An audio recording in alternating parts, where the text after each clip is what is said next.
Yes, so I think we are live. However, there is a 10, 20 seconds, 10, 15 seconds lag. So we might have a lag between the questions or whatever the audience tells us, but that's not an issue. We'll get started. First of all, Rahul, thanks for joining at such a short notice. And you're probably one of the biggest guests on my life. You are the top voice. How can I be the biggest guest? But thank you for having me. I'm excited to be here. It's my first LinkedIn live, so I'm also trying to figure out how this works. That's the reason I was asking so many questions as to how this works. Yes, lives have been a good thing for us at Factors as well. But every salesperson I know is a big fan of Rahul. So Hope yeah, so.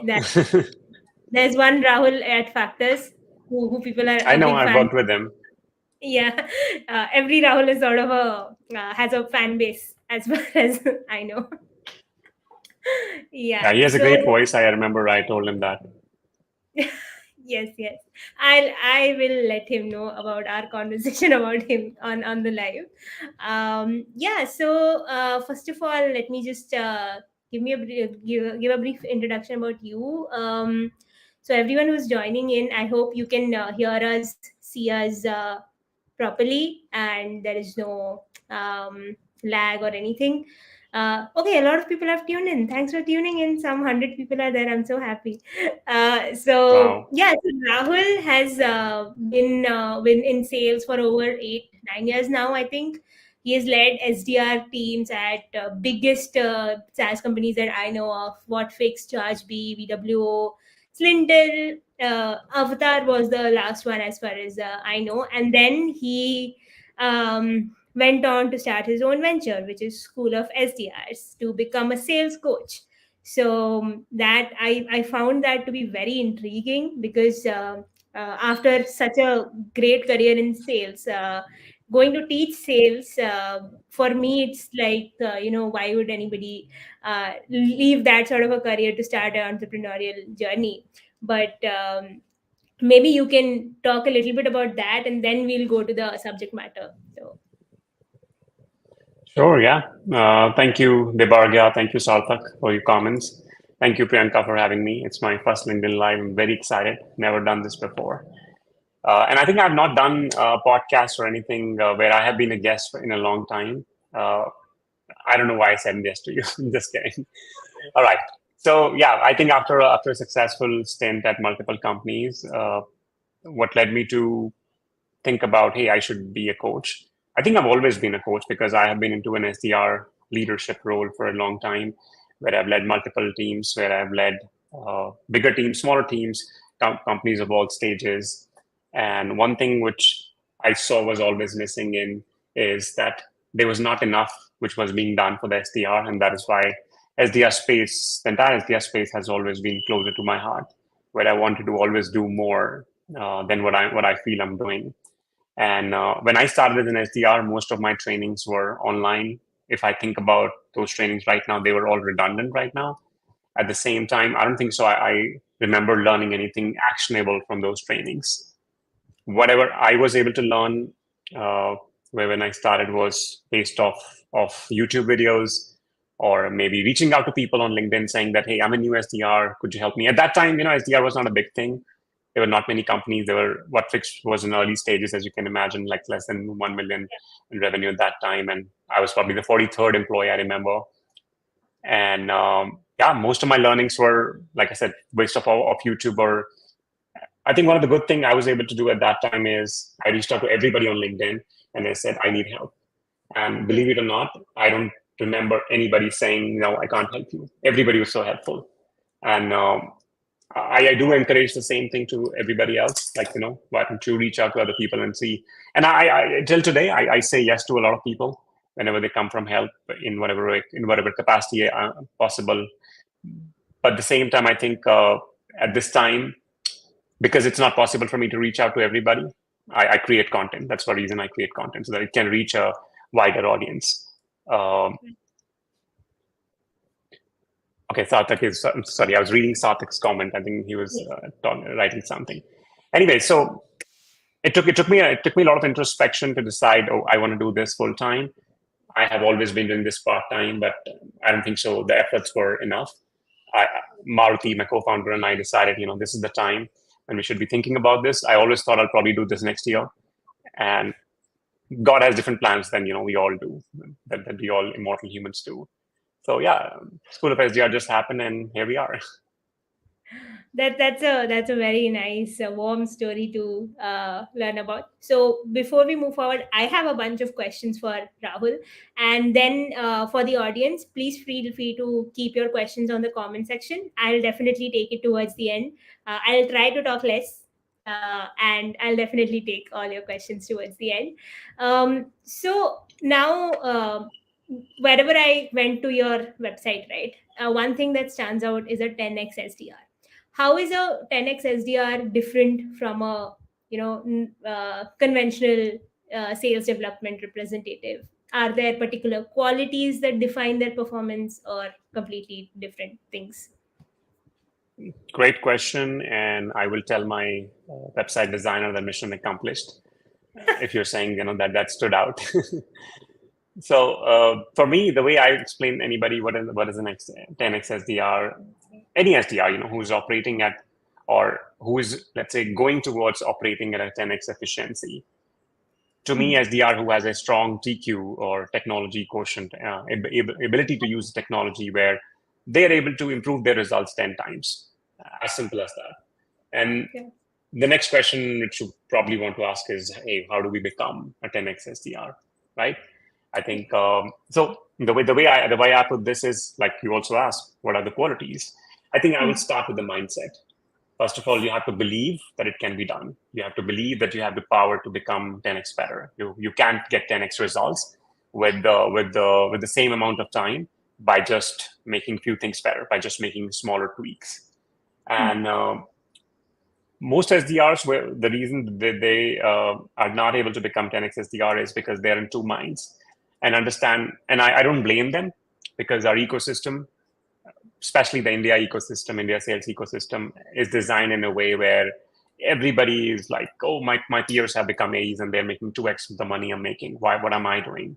Right? So when you ask them, what is your future plan? Their future plan is automatically, hey, I want to become an A. Because at the end of the day, everybody wants to be, Harvey Specters. I think that's where you have to take a decision. One, are you in here for the long game, or are you here just for the money, or are you here to fulfill, let's say, whatever desires you have? For me, I'm in here for a very, very long game, right? And that is why I think I was able to, and all the people I know who are really good at what they do, invest a lot in their education, invest a lot in themselves. I have skipped so many parties. I've skipped so many Saturdays where I said, I'm going to devote this to myself, because that's what really matters to me. I stopped drinking at one point of time. I stopped hanging out with people who were not making sense and not contributing to my success. So if you see, it all starts with mindset that, hey, this is what I want to achieve 5 years or 10 years down the line. And Maruti and I were just discussing this yesterday, and he said something amazingly well. I think that's the best chat I've had with him, or anybody for that matter, in the last good 6 months, where he said, based on where we want to go, I think we have just done 2%. So imagine if a lot of people think, oh, I have done a lot. But if you see from my vantage point, I don't think so I've done enough. I've only done 2%, and there's 98% which needs to be done. And that's simply based on, let's say, 5 or 10 career growth, if I were to talk about. So the question you have to ask is, are you willing to sacrifice those things in the short term? You can win in the long game. There are ample of opportunities, because people have somehow been fed this notion, oh, you can't make a lot of money when you're an SDR. I think I've made a lot of money when being in the SDR space. I've consulted, and I have no shame or nothing where I can hide. Of course, I don't work with any company now. I can actually talk freely about it, right? Yeah. But at the same time, I think even back then, I didn't feel the need to actually hide. I think there is ample amount of money, just have not figured out it yet. And I have absolutely no interest whether you stay in the SDR space, you remain an SDR leader, or you become an AE. At the end of the day, if you think about this, yes, my audience would be SDR. My audience would be somebody who wants to become an SDR. But at the same time, what I'm suggesting is that you have to think of this as a very long game, and where the long game starts getting interesting is where the AI comes in, because now the game is starting to change. I think one of the question Aaron has is, do SDRs have to prepare themselves if their ICP majorly falls in their market? Do SDRs have to prepare differently? I don't think so. And the reason, and I'll tell you where I'm coming from. So I have recently trained a lot of people, a lot of companies who are prospecting into India. And one of the reservations they had was, hey, whatever you're teaching, Rahul, it's all good, but I don't think so it's going to work for my audience. My audience is in India or UAE. And you know what? I said, why don't we try it and we will look at when the results come. Surprisingly, we realized whatever we have learned while working with global audience, that also applies to India. At the end of the day, you have to understand your ICP because they're all human, right? They all operate in the same way. We are all consuming the same news. We are all going with the same mindset. We all have the same fear.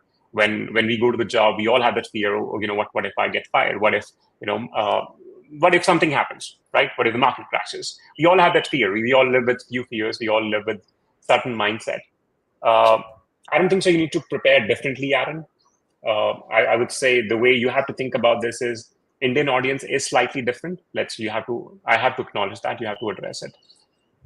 So if I were to give you a real example, I know when we're writing an email to a US prospect, we will always say, hey, write an email which is less than 75 words, 100 words. But the truth is, in India, we have been conditioned to read long emails. We have been conditioned to write in bullet points. Our education system has actually kind of worked. And these are a few of the insights which I got after speaking to a few experts who have managed 30, 40 SDR teams in India. They're like, hey, Rahul, I have data which suggests that if I write an email which is even 125 words, which talks about our features in bullet points, that works for us. That was a great, interesting insight for me because that something is working. Let's not change it. I'm not sure, Aaron, if I was able to answer your question to an extent, but yeah, I'm really sorry. Can we pick up where we were? I'm so sorry. I've kind of lost track. Yes, we were on mindset of SDRs. Sure. Yeah. Right. So when you're talking about the mindset, I think we were also on the topic of thinking about this as a long-term game. Now, the way I would want to think about this is I've had like 57 chats with 57 SDRs who are trying to break into SaaS from B2C. And I think we have enough demand where compounders are coming to us, hey, can you help us hire SDRs? Now, the way I would want you to think about this is, one, I cannot cater the entire demand, even if I have SDRs, because we have to acknowledge that, and this is something which I wrote some time back, that I cannot make anybody a 1% SDR in 1 month if they're just starting. There's a lot to be done here. The technology has changed the game a lot. That means you're going to make a lot more mistakes because now you're writing emails using technology, thinking, okay, that's going to do the job for you. Yeah. So imagine if you were at a place where you have so much knowledge about the SDR space, where you are already working at a 5x to 10x capacity. That means you're able to hit your quota faster. That means I could give you those opportunities and I say, hey, why don't you work with this person, let's say CEO, part-time, where you actually can make more money, or you can simply consult them. So if you think about opportunities are just evolving, and it's going to 10x or 100x in the next 1 or 2 years. And I don't think so. We have people, we have capable people, we have skilled people when we talk about the B2B ecosystem. Right. Absolutely. So just doubling down on your point, right? When I came to the ecosystem some 3 years ago, I started off as an SDR at Factors. My notion was that you can't be trained for being an SDR. It's all on the job training, and you move forward. And obviously it's true. It's not like untrue. We obviously get better with experience.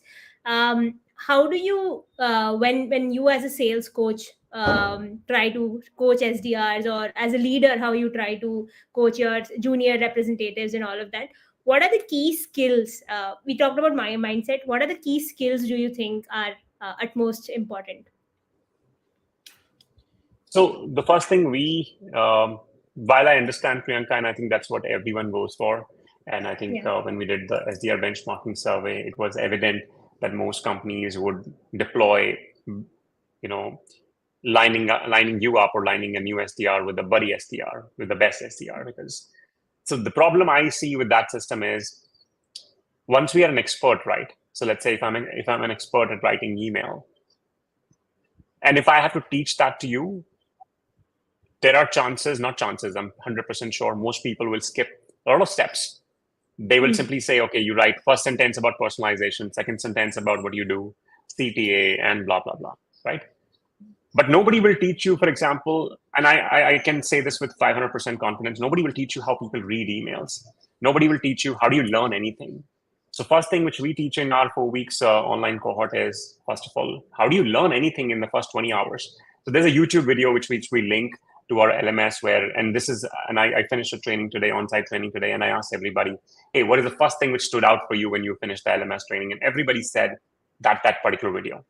And that's not something which I have created. It's a video by Malcolm Gladwell, who is the author of many books. One of them is Outliers, where he talks about you don't really require 10,000 hours to master a skill. Sure, I'm sure by that time you will be like a ninja, but you can actually master a skill even in the first 20 hours if you put your skills right. So Yeah. that's how I kind of approach it. And luckily for me, I would say I'm privileged because back in the day, I was trained formally on American culture. I've lived in the U.S. I've seen Hmm. different cultures. I've lived with different people. I've interacted with so many people, and because I post a lot on LinkedIn, so a lot of people reach out. So you see, there's a lot of cultural exchange which keeps happening, which actually makes your mind go, from here to another level. I think that Absolutely. is what we're trying to push. And the way I approach training is, and this is where I would see companies kind of fail, because, and let's look at the typical, training, the way it happens in a company, irrespective of the company size. You will join a company will say, hey, why don't you read some case studies? Why don't you go through the website? Why don't you attend the videos or demos, watch the demos, sit with the best SDR? They will teach you on the process. So it's very unstructured, Hmm. right?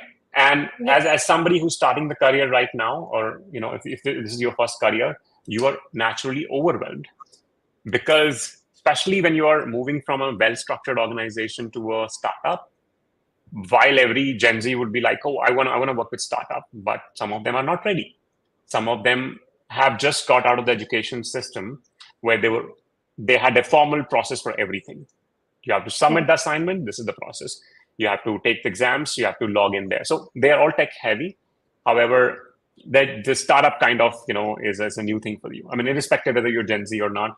I think I came when I first started in startup. Most of the previous organizations were all very structured, where I knew that I have to work 8 hours, go home, not worry about a thing, don't even open my laptop or anything. But when I came to startup, I'm like, oh my god, the work never ends, right? So if you see that kind of transition hits you, and it hits you at multiple levels, which you're not used to. So in our training, I give a lot of hand holding, especially to the people who needs it. So my WhatsApp Hmm. is open, my call is open. Anytime I have time between the meetings, I would call them up, or they would call me up saying that, hey, Rahul, I'm interviewing at this company. Can you help me out? Can you help me practice? So and even after they have joined, they actually are still part of our community, sort of WhatsApp community, and we'd be like, oh, why don't you reach out if you have any problem? So if you see, there's a lot of dependency and there's a lot of mentorship which is required at each stage.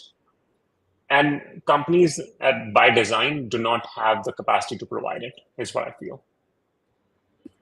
Hmm, absolutely. Yes. I think that point where the training is usually like go. So, this is a set of demos that we have recorded. Just you either look at all of those demos or you shadow other calls, right? So, I think Yeah. both of these things are quite exhaustive as well. Like just sitting on calls and trying to take things, like you don't even know what to actually take in, right?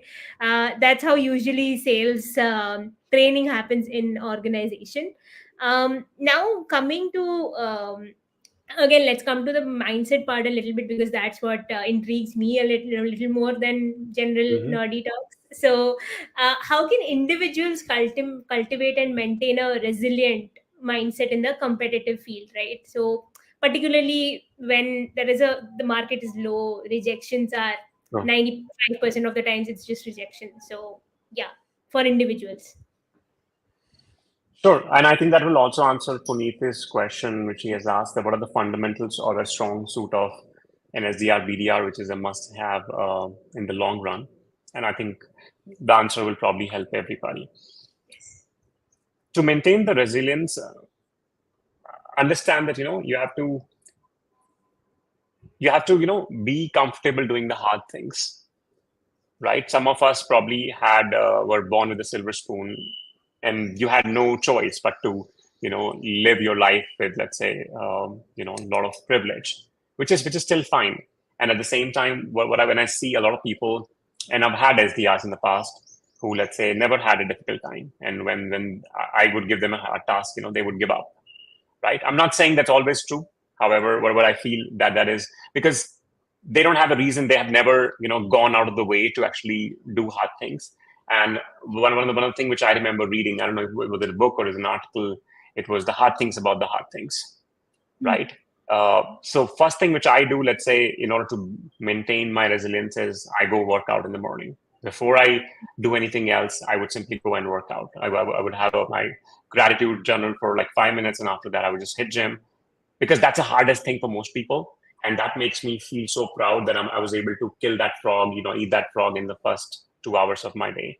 And after that, no matter what may come, I know I've already killed the biggest obstacle which I had.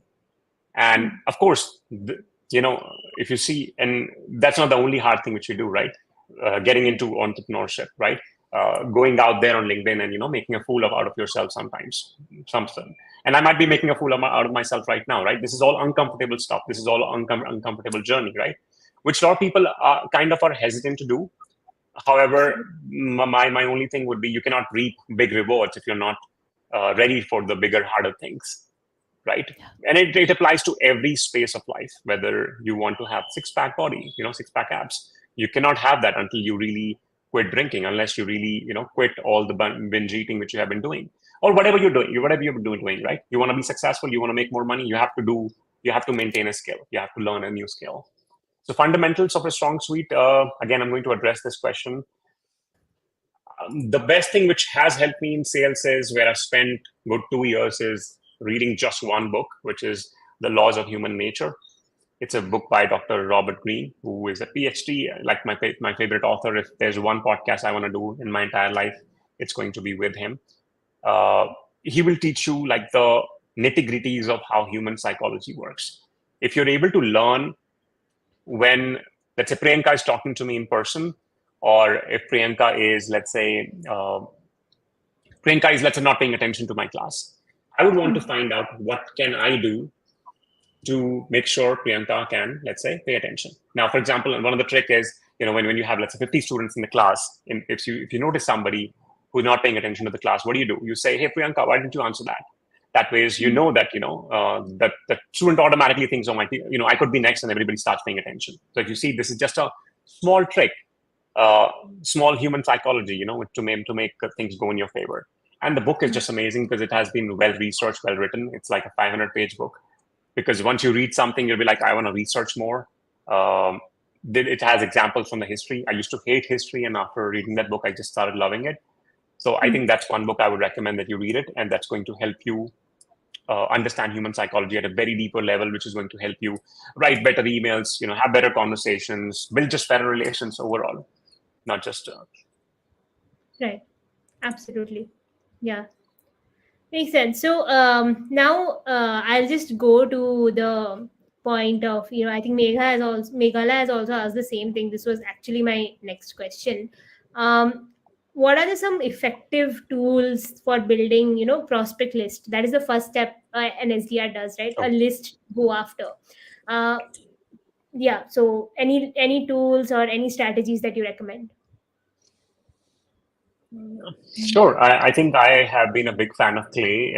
We recently did a webinar where we talked about how we are using Clay to build a list, and we've been using the free version so far. And I think it's been fantastic because it is, one, able to combine the knowledge of 5 or 6 different tools into one single product. At the same time, it can help me do the research on automation. It can help me write better emails on automation. So I know your question was just about the list building, but my response would be, I would trust Clay because that can do a job of like 2-3 databases perfectly. In the past, I think I have used multiple tools. I think I've used Factors in my previous company. That was fantastic. because the way factors helped me, my previous company, was we had a certain list and we thought, we are going to go after them. And then we realized, okay, because our database was probably poor or the way we were building the list was poor, and we were able to find companies which were never in our radar. And when we reached out to them, they were obviously surprised because they were on the website. Somebody was on the website, right? And when we reached out to them, we were able to get some success, a lot of success actually, because we were able to also, and the way that all factors also helped us go to the management and say, hey, you know what, this was not in the radar, but we are seeing that, a lot more accounts are visiting us from Europe. I know that we are not targeting Europe, but I think we should, because clearly something has happened. As a result, we are getting a lot of traffic from Europe. And then the way factors were able to make our job easy is because of the make.com integration, where we did not even have to research anything. So prospect comes to our website. I think Rahul was able to make that integration really well, where it would check in HubSpot whether the account exists. If it does not, it will find the contacts and send an automated email. And I think that was a breeze. That really helped. Clay.com, yes, Sarthak, that's the answer. Rahul calling out. I think everybody would. Yeah, everybody would have their own AI tools. Favorite AI tools. For me, it has been Clay. I have played with other tools. I would not name them. I don't think so. They live up to the hype so far. I'm pretty sure as and when we move, as and when we progress in the future, there will be a lot more. Right. Now I'll take the other questions towards the end on the comments. Sure. I'll just go forward and ask you. See, the thing is about outreach channels, email, phone call, social media, networking, events. Now events are also a big deal in the social, in the SDR circle, right? To achieve optimal results, right? I believe personally that it's a mix of all of these things. But what have you seen in your experience over the years? What have been the recent trends on how successful SDRs use these channels? See, as far as diversification is concerned, I would always recommend that you do that. And I think that's one of the questions as well, that should we continue to use email? I would treat this as like I would treat my stocks. I would not keep all my eggs in one basket, irrespective of what the market is telling me. If the market is telling me, or if my data suggests that, hey, your LinkedIn is working better than email, sure, I can double down on LinkedIn. However, I would still not leave my email, because one, I want to keep my skills, brushed up at all times. Because tomorrow, if LinkedIn stops working, tomorrow, let's say, and I remember there was a time when I used to send 100 LinkedIn requests a day. And from there, we came down to 100 requests a week. We saw a drop in the meetings. What if my entire strategy was around LinkedIn, and then automatically if LinkedIn changes something tomorrow? I don't know. I don't want to impact my numbers at the end of the day. So I want to be that smart person, 10x SDR, who thinks like that, hey, why don't I diversify my channels? So if you think about this, similar goes for email. If your email is working, continue to work on that. Keep optimizing it, because the rules are changing every day. Things are changing every day. With the AI, everybody is trying to send a lot more emails. And I keep saying this, email is the cheapest form of communication. So people simply start bombarding, doing the spray and pray, carpet bombing, whatever you might want to call it. With that, that means, yes, if your emails are bad, and if you're sending more and more bad emails, then yes, your results are going to go only down. And you might then blame, oh, email is not working. But it's not the case. I know people, for me, email works great. I can sleep by 10 p.m. and my email can go at 12 a.m. and I know I still be able to get the results because of the repeatable, model which we were able to build, let's say, or whatever system we have. Right. I think, I'm sorry, I'm losing the train of thought. What was the other question? Yeah, the other question was, how do you optimally combine all of those things? What have you seen successful SDRs do? I think successful SDRs would always diversify. They would always have a multi-channel outreach. They would not rely on simply email or cold calls or any of those simple methodology. And the way I would say that modern SDRs, the way I see their transitioning is they are able to spend less time in doing these mundane tasks, which is research. And I think in one of the recent webinars where we showed that I don't have to read what my prospect, see, I know. There are two commotions here. One of the. I remember reading one of the LinkedIn posts where somebody says, "Hey, if I don't read my LinkedIn profile or my prospect LinkedIn profile, I'm not doing justice to them because then I'm using the automation to write." See, at the Mm, end of the day, I can still care about my customers and still use automation. I don't have to, let's say, read their entire life history. If I have a system which can help me gather that information in a second, why would I not leverage that? So right. sometimes, there are a lot of calls which we are all not able to hear. What do? We go and maybe take the highlights from the recorders, right? Or we look at the highlights. We all do Mm, that, right? So if you see, we are already leveraging AI in some way. And the way I would want everyone to think about this is think about everything which you don't want to do, and this is mm, how I operate, and find that there's a system to automate it. right. So back in the day, I remember we used to have we would always have an intern, and I know there are companies who have LDRs, right? I remember Yes. having a chat with my boss where I said, "Hey, why do we need LDR?" He gave me an explanation. I distinctly remember, and then I remember having a chat with him on WhatsApp. I still have the screenshot, by the way. I'll post it probably in a few years. And he said, no, no, no, LDRs are very important. And I remember when the whole COVID thing happened, these LDR teams were the first one to go Yeah. because the AI had come in, and as you saw, and as I was able to show, that without an LDR, without the help of an intern, I'm able to use simply tools and still able to achieve better results. Mm, Because now AI would be evolving a lot more than the human mind. So right. you have to be there. You have to understand the AI. So for understand, a lot of it is very raw right now.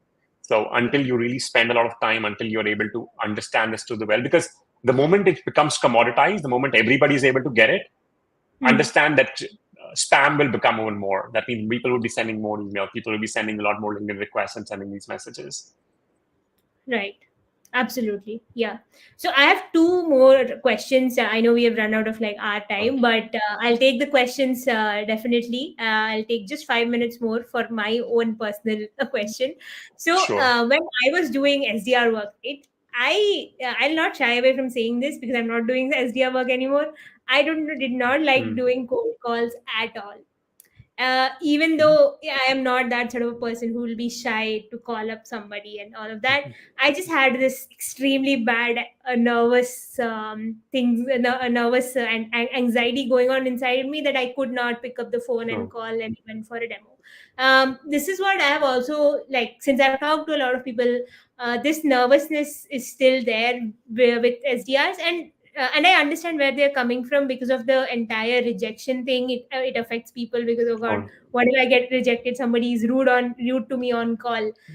Sure. This is the exact reason how I was. So, how do you? I mean, as a SDR yourself, how did you overcome this thing? And what do you suggest people to be totally stoic and just do the call? Uh, the way I would explain this is, and I read this some few years ago. There's a sales author called Jeb Blount who has written Fanatical Prospecting. He has also written a book called Objections. Objections. I think that's a title. I think I really like this way explanation of how to handle this. Mm, When we get an objection, it kind of feels like rejection, like you said. And what yes. happens is maybe I was trained differently, maybe I was conditioned differently, where it does not affect me as much. But I know that to a normal human being, it will probably affect a lot more. Because when we have this rejection, he explains that there is a area in your brain or mind somewhere Mm, which make the objection feel like rejection. And when you have the rejection, it feels like 1,000 needles are kicking you in your body. right. There's Yeah. a fraction. There's a scientific term I'm not able to recall, which he talks about, which says that when somebody says, okay, I'm not interested, you have that 2 second or 3 seconds of time, probably less, when you can, if you're able to overcome that two or 3 seconds somehow, and if you're able to get past that, it becomes very easy for you to actually handle that objection. So this is something, one of the things which we teach when we talk about objection handling. For example, and he talks about something called a ledge statement. So if Priyanka says, I'm not interested, Priyanka, I expected you to say that. So when I said I expected you to say that, I bought that time where the 2 or 3 second time is over, and I'm able to think about what I'm going to say next when Priyanka says I'm not interested or whatever that objection is. And he actually provides a long list of these statements, and you can make statements of your own. So, for example, one of my go-to statements is, "I know what you mean." Uh, Yeah.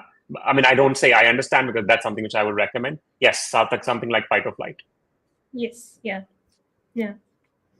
Absolutely. So I think. it's not a rocket science. Yes, it is. There's some science involved, Priyanka, but I think understand that I think there are million SDRs, probably million SDRs in the world, Hmm. and I think most of them have somehow figured out what is the best way to handle this.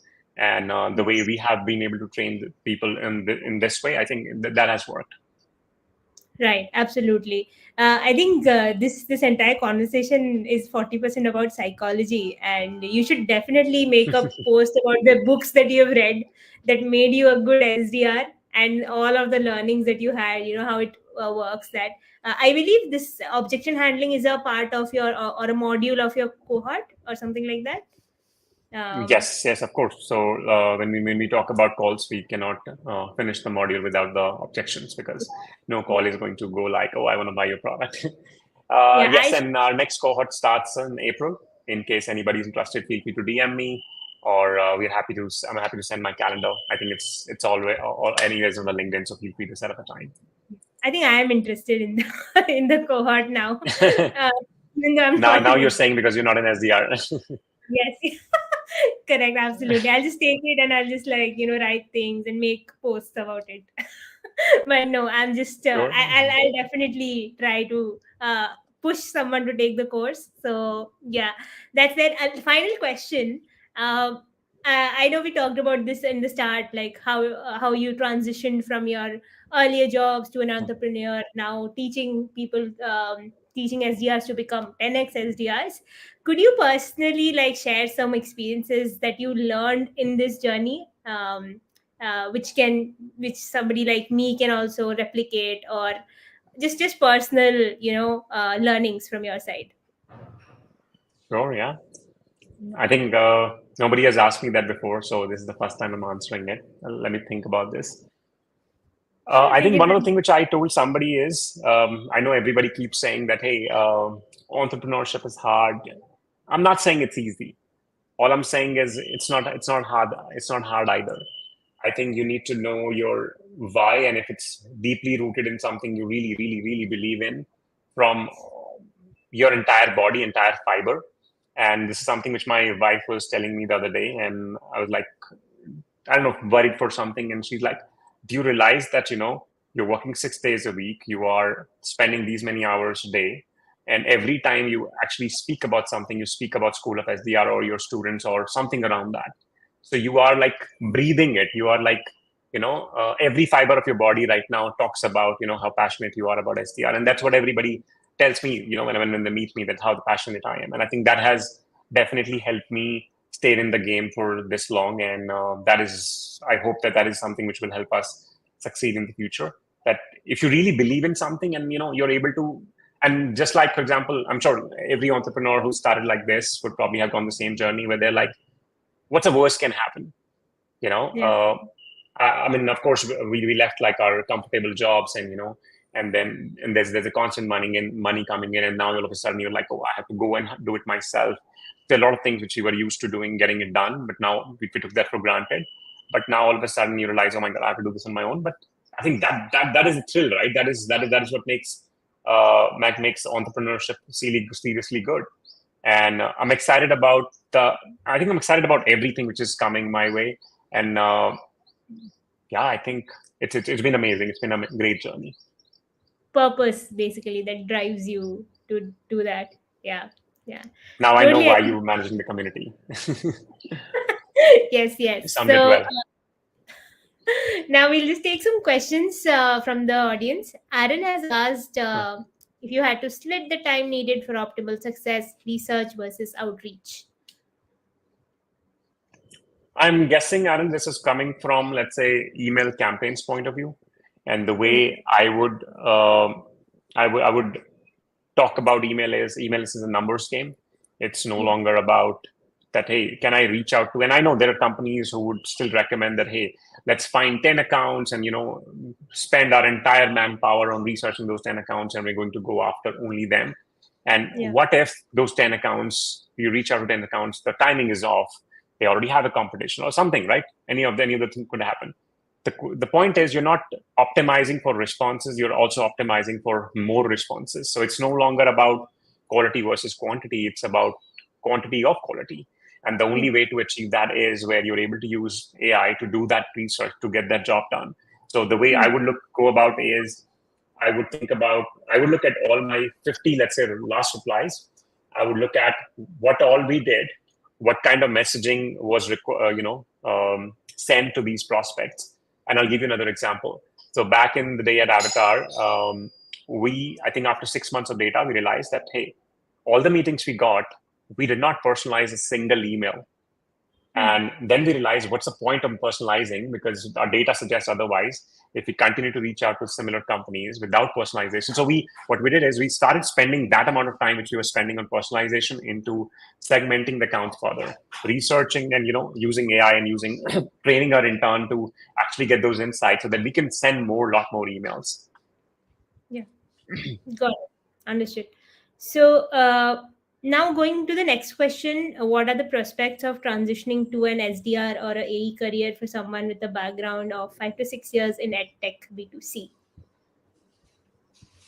I think I'll dissect this question for SDR and AE separately. So let's say if you're an AE in a B2C company, it's going to be hard. It's going to be very hard for you to switch to B2B sales, especially as an account executive. The reason being, you are now used to, let's say, working with B2C clients who have different needs, and understand it's a different model. So again, let's go back to the mindset.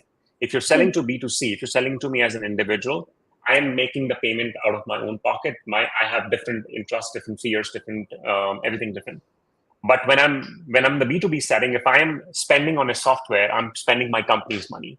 While understand, and most companies, let's say my company is funded, my boss would be like, and if I go to my boss, hey, can we buy this tool? He'll be like, okay, you have a budget of $500 to buy whatever you want, right? I would not probably care about it. But if I have to spend that amount of money from my own pocket, it's a different story.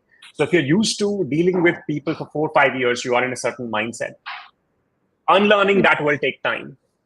Coming back to B2B, understanding the entire B2B ecosystem, forget SaaS, B2B ecosystem will take you time. I would be surprised if somebody would be able to take a bet on a B2C account executive. Of course, there will be exceptions. Of course, there'll be outliers. There are so smart people I've met who will be able to really kill it if they understand the B2B ecosystem. For the SDRs, I think there are multiple cohort-based programs just like us who have been helping, and not just us, who have been helping SDRs to make the transition. Right now, we're training 5 SDRs who are from the B2C background, transition them into different companies. So for SDRs, I think it's an easy journey. One thing I would definitely say is a lot of B2C SDR are sometimes at a higher package. And understand, because you're transitioning to a different industry, which is B2B, while companies would be willing to take a bet, understand that their budget might not be as much as you're getting because you are already 4 or 5 years as an SDR. But sometimes you have to think about, and this is something which I ask when I'm qualifying people, hey, your budget is high. Are you okay to, let's say, take a cut in case companies are ready to consider you, but they might not be able to pay you this much as a fixed salary? So if you are okay with that sort of, and you don't have a lot of responsibilities, and if you're okay with that, I would say, yeah, then take a jump, but take that call judiciously. And whenever you are working with a cohort, or just whether it's school of SDR or even anybody else, I think that's a question I recommend everybody that, you ask them, hey, what is the starting pay? I mean, I made a whole fuss on LinkedIn because there's a company who was telling that, SDRs in India make more money. Thankfully, they took it down. And yeah, I saw that.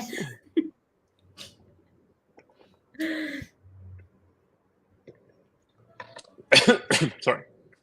Yeah. So should we move to the next question then?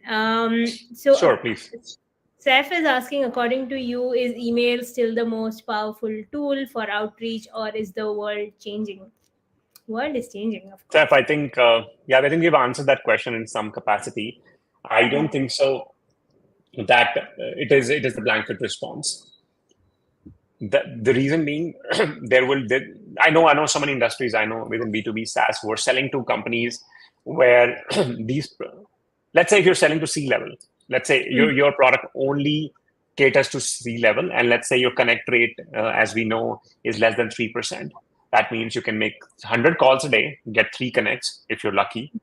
That means your possibility of, if you're not really bad at cold calling, you will not be able to succeed because these people are clearly not, let's say, responding to email. And if you're using email as a strategy, and if these people are not opening the email, and I know so many companies who are selling to people who are in field sales or who are always on the road, right? So they're not opening their email a lot. So my short question is, I would always diversify. I would not tell you that, hey, email is best or LinkedIn is best. I would say simple way to do this is you try everything. Look at the data after a month or two. If you have considerable data, which suggests that email works better than LinkedIn or calls, and let's say if your success comes from 80% email, 10% LinkedIn, 10% email call, you can probably stop cold calling. Right. Save that time and continue focus on email. Moving on to the next question, how can SDR and AE work together to personalize outreach and enhance overall customer experience? When you say, I think I need probably some more information on this. What is the question? Yeah. How can SDR work together to personalize outreach and enhance the overall customer experience? Okay. The way I would put this is, you have to think about AE usually have a lot more information, a lot more business acumen, a lot more business context, because while SDR might be able to qualify on certain parameters, if they are not attending a lot of calls, or if they don't have a system where AE is able to pass on the information or pass on the insights back to the SDR, chances are SDR would not be able to do a great job for very long. Yeah. The way I have seen this works great in most of the companies is where AE and SDRs are working as a pod. That means they're responsible for a certain number of accounts, certain number of meetings, certain number of dollar value, and that practice has been working wonderful for most of the companies, where you are spending a lot more time with your AE, understanding, okay, you know what, I passed on you this lead. Can you tell me why this was disqualified?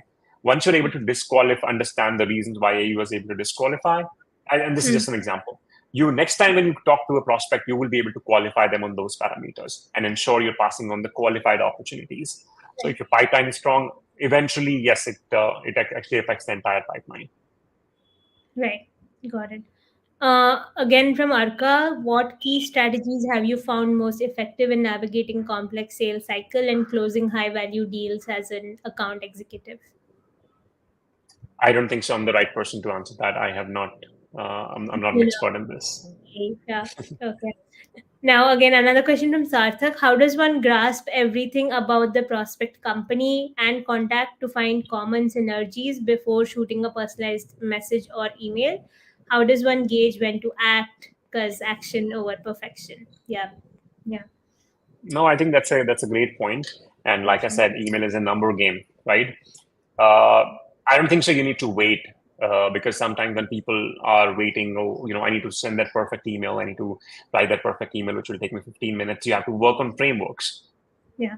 And frameworks will allow you to personalize a little bit. So like the way I showed that in the Clay demo recently, and feel free to look at that demo maybe somewhere on my LinkedIn profile. I think that it's definitely on my LinkedIn profile. If you click on view my portfolio, you will be able to see how we are able to find and research more than 500 leads in 10 minutes and still write a personalized email. So you have to find out what are the common patterns. So for example, for me, the common pattern would be any company which is hiring for SDRs, have AEs, have funding in B2B SaaS. If I'm able to find these companies, that becomes my target list. And then from there, I can easily find out, okay, why is this company hiring? Do I have any common connection with these companies? Can I reach out to them and get that information? So there could be a million things you can do. And then the way you have to think about this is, how do you do that scale? So for example, now I know after talking to multiple companies that if I reach out to a company and this is, for example, for the on-site training, and I just talked about this to somebody. When I know that all the on-site trainings which I have closed in the last 3 months happened because in these 3 months is when the SKOs are typically happening and people are bringing their entire team together. So next year, when I have to reach out to all these companies, I can reach out to a lot more companies saying that, hey, I know your SKO might be coming up, or you might be, grouping everybody to discuss the strategies for next year. Why don't we conduct a training while you're here? So if you see, I have one pattern. Now I can repeat that pattern as many times as I want. Got it. Understood. Okay, Puneet is asking key pointers one SDR can touch in a cold call to pick the prospect's interest in general. I think he's asking about punch lines. I mean, not exactly punch lines, but interesting lines to say or something like that.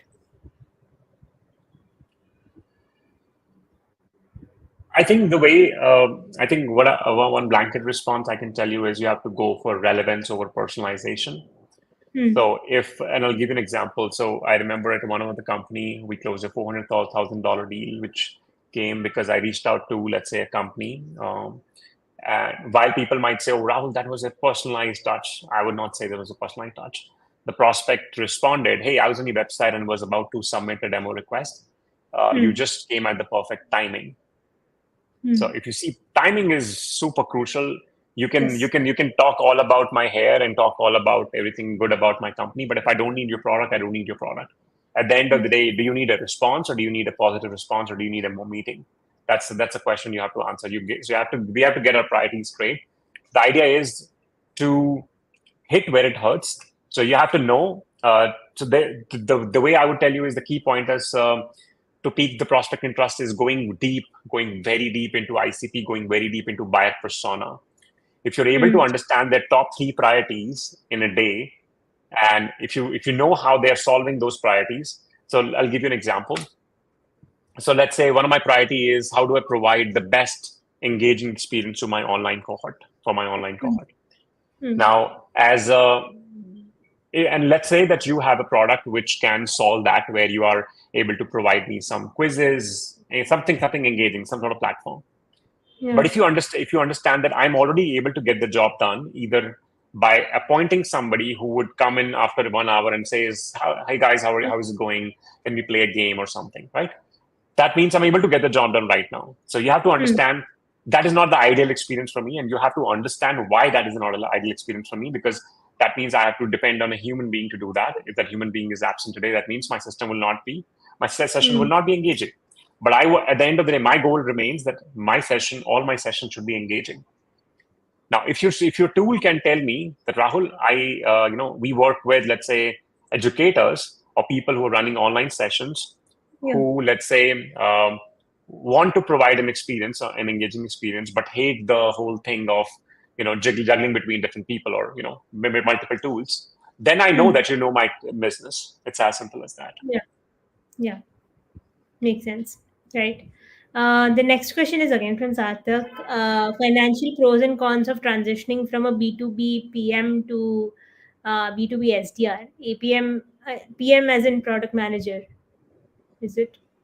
Or that's I'm what I'm assuming. assuming a B2B product manager would be earning a lot more, I'm assuming, than an SDR. So I think there are just cons. I can't think of any pros.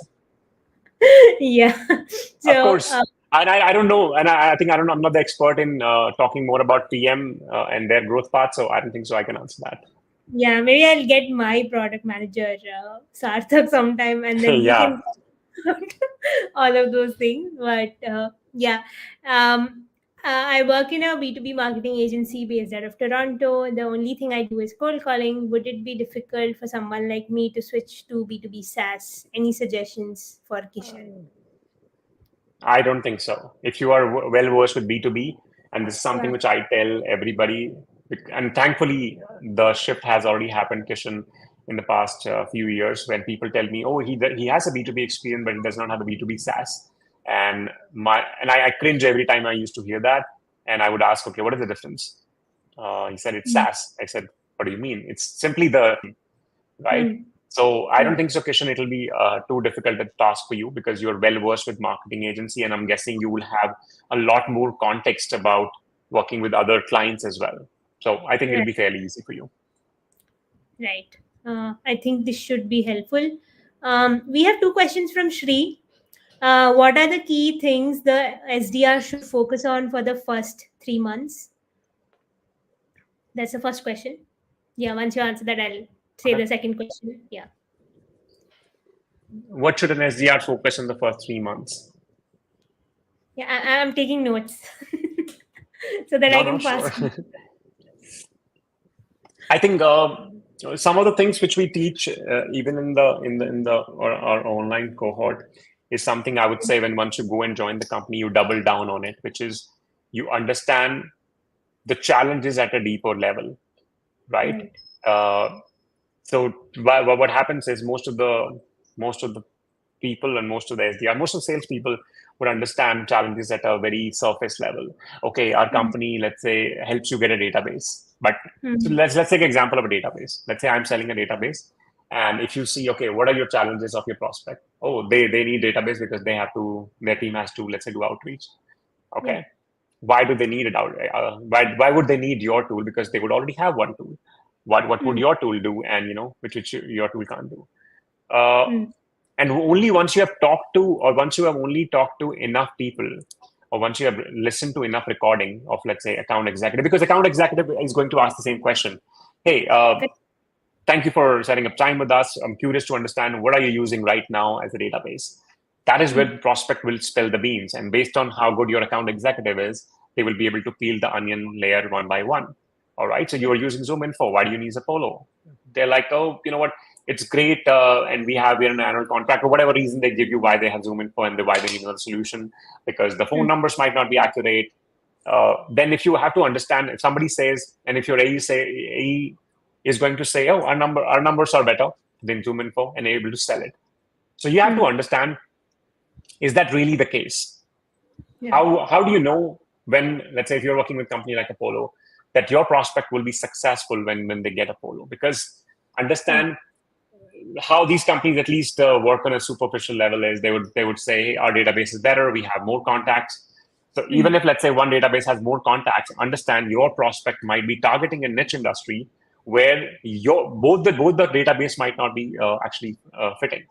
So if you see, Right. then that is where you have to go deep. And the one thing which I used to do when I would join as a company in a company, not as an SDR, but as an SDR leader, I would listen to customer success calls, because that Hmm. is where I felt prospects were more relaxed. Prospects were talking deeper, and this used to also be part of the customer success Q&A, where they would ask, okay, before you got our product, what all did you evaluate? How did Hmm. you come to the conclusion that I need this and not that? Because most of the prospects will not tell you, most of the salespeople will not have the time to actually find all this. Because understand, the 30-minute demo, you all want to cover quickly, and then you want to sign the DocuSign and whatnot. But when the prospect is onboarding, you will see prospect is chill. He's they're relaxed, and they will be able to tell you all these things. Like, oh, I looked at 5 other product, and I'll give you my example. Recently, we are switching our LMS, and I looked at 5, 6 different products. I evaluated their support system, how good their support is, because at the end of the day, I realize I'm moving away because of glitches and whatnot. Now, if you don't understand at a deeper level that what is my deeper purpose of using LMS, if you Hmm. think, oh, Rahul is learning an online course, so that's the reason he needs LMS. But if you're not spoken to me in detail, and nobody has really asked me that question ever in all my evaluation of 5 different tools, that hey, Rahul, what is one objective which you're trying to achieve by using LMS? Got Right. it. So if you're able to get to that level where in reality your prospect is trying to solve a deeper problem, Hmm. so that they don't spend a lot of hours in support, so that I can probably take another walk with the use, saving that time. That could be my problem, which I'm trying to solve with a better seamless system. Right. So the second question Shri has, it's not showing on the panel on LinkedIn. We Mhm. have so many questions for you, Rahul. I think it just broke. So I'm reading it from my phone. As a founder, Sure. what should we keep in mind while hiring SDRs and giving them space to deliver? I think one other thing where I see companies like ChargeBee and companies like WhatFix were super successful in maintaining a larger SDR team is giving that space and giving that assurance in multiple ways that, hey, you know what, you can fail, it's okay. Mm. uh, you can experiment, you can do a lot more. While we have a process, we still give you liberty that you can play around and do things if you think you have an experiment you want to run. And and I don't endorse for it. There's no right or wrong side to it. They also used to have a better commission structure in the sense Mm. that, for example, this is something which I used to have when I joined as an SDR in a couple of companies, where companies would like say, "Hey, while you're joining, I understand that you would not be able to hit the quota. We want to give you that relaxation that for 3 months we will give you 100% of your variables." Okay. If a company from an SDR point of view, if I think about, and I know I don't publicly talk about it because I don't want to attract unnecessary attention, but if as an SDR I think about this, oh, you know what, this is a company which is thinking so much about it. Either they really care about people. I mean, I can't think of any other thought. The first thing which comes to my mind is, oh, this is the company I want to work with. I would give my blood, sweat, and tears to that sort of company, where the Mm. company is like, hey, we are in this together. You take one step, we take one step. It should not be. It's a give and take. It's as simple as that. It's a business transaction at the end of the day. Uh, I think they require a lot of nurturing. So if I were hiring an SDR, or let's say a bunch of SDR, what I would want to make sure is the person who is training them has enough time taken out. It could be let's say 15 or 20 minute chat every day, or it could be a 30 minutes or 1 hour chat every week. But I think Mm. I would want to make sure we are not missing it. We are giving that hand holding which is required in the first 3 months. And I Mm. remember one of my good friend Kasturi talked about where I think she was at Whatfix back then, and she said for 15 days we don't even touch the product. No. First 15 days they're just learning about the company. They're learning about, consider that I'm interning at a company called Factors, or let's say any other company. I would just want to Mm. see how the company is functioning, because I think that's where Mm. most companies kind of fail, because they keep focusing on how sales process is working in silos. And there are other departments where each department would come and talk about what they're doing. But if you see, a person never gets a chance to really explore all the different departments. And one of the thing which I will recommend, and I know I might probably get hate for this, is unless you have a established SDR team, unless you have a team where you have figured out your playbook, and if you're hiring your first initial one or two SDR, I would say bring them to office. Let them Mm. experience the culture. Let them experience, because this is super crucial, especially for SDRs, because some of them are young, some of them are, and the way SDR career has also been projected is, oh, it's a early stage career. That is how you grow. So even if that's been projected that way, you can change it. You can show that, hey, we care. We don't care whether you're an SDR. I think you're an important part of the family, not a family. Sorry, we can't use the word family. So you are an important part of the company, and that is the reason we are thinking of you as becoming the face of the company. Yeah. And when you're able to project that confidence, when you're able to show, I think you will change the game for sure. Right. Absolutely. I think great points. Yeah. We'll cut that and put it for every founder out there. Great questions, Shri. Thanks. I think we're done with most of the questions. We have like one more question we can take for like Madhav. How can I Um, enhance my email writing skills? Number one, stop using GPT for writing emails. Um, Don't use unleash, because uncover those words. yeah. So unleash, uncover, enhance, seamless, elevate, Unlock. any of these, unlock any of these words, empower any of these words in your dictionary. So second, I would say learn copywriting, learn the basics of copywriting. I think I got hooked into learning copywriting is after I watched this series called Mad Men, which was Mm. which is still on Prime, by the way. It's on the advertising space in the 1960s. I love that, and I always take that as sort of series. And I think I was really inspired by, oh my God, this guy. And they talk about all the biggest campaigns which were in the history, like Volkswagen and whatnot. And I was really hooked. I'm like, oh, I want to learn that. And Mm. that's when it kind of hooked me. And I think what has really helped me in improving my email writing is writing in general. I write a Mm. lot with my pen and paper. I write a lot on LinkedIn. I write a lot of content that helps me clear my mind's thoughts. So, so just getting email writing skill is not possible. I would say you have to improve your email. You have to improve your writing in general, and then for getting better at email writing, let's say if you want to, without the help of tools and whatnot, then you have to Mm. understand human psychology. You have to know Yeah. that, okay, you have to talk about what really pleases people. Yeah. So you have to understand the loss aversion works better than talking about a benefit. Yeah. Got it. Understood. So I think we are done with most of the questions. We have been live for over an hour now. It's been great talking to you, Rahul. Thanks for joining, and thanks for everybody who tuned in. At one point, we had 150 people viewing us live. So yeah, Wow. thanks for everybody who tuned in. Please tune in more. I do lives every second week, so that's a great feeling for me right now. Yeah, with this, I think we'll wrap up. Again, thank you, Rahul, for joining in. Hope you had a great time, and everybody else I there. did. I did. Thank you so much. I think it felt like a rapid fire at one point of time where I'm answering question, question, question. But yeah, it was fantastic. I think I felt the adrenaline rush myself. Thank you everyone who tuned in, and I hope to see all of you again. And now I'm got hooked to LinkedIn Live. I'll probably start doing something of my own. Yes, it's pretty nice. You get to talk to people. It's quite interactive than a conventional podcast or a gated sort of a method of talking to your prospects or whoever you want to keep an interaction with. So yeah, it's a great tool, and hopefully everyone please make Rahul's DMs also rapid fire if you have any more questions. Uh, so yeah, your cohort is starting when, Rahul? Just for my information. It's starting on April 2nd, and the last date to enroll is March 22nd. So please reach out to me on DM. If you have anybody who would like to register, I also pay 10% flat commission if they choose to go with us. So if you have leads, please do send it to me. Sure. ठीक है Rahul. Thank you for again. I'm very very thankful that you came on the live. It was a great session.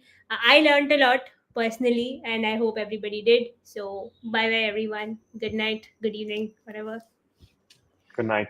Let's just Good end. evening, everyone. Bye bye.